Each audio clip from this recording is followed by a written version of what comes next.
Hello everyone, in this video I'm going to show you how to register to driver in Bolt.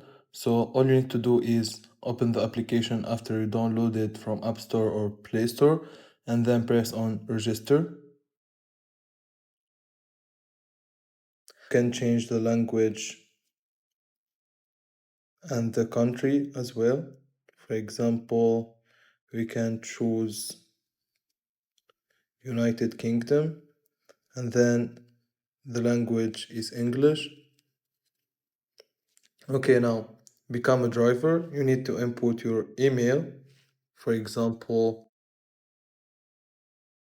and then you put your phone number and then licensing authority.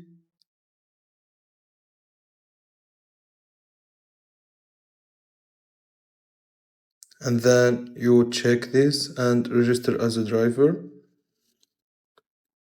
Now you will need to enter the code that they sent to that number. After you input the verification code, all you need to do is log in and then that's it. Now you have an account and then they will ask you to input your license number and to take a photo of the car that you will be using to work with and all these details. If you find this video helpful, don't forget to like and subscribe. Thank you for watching.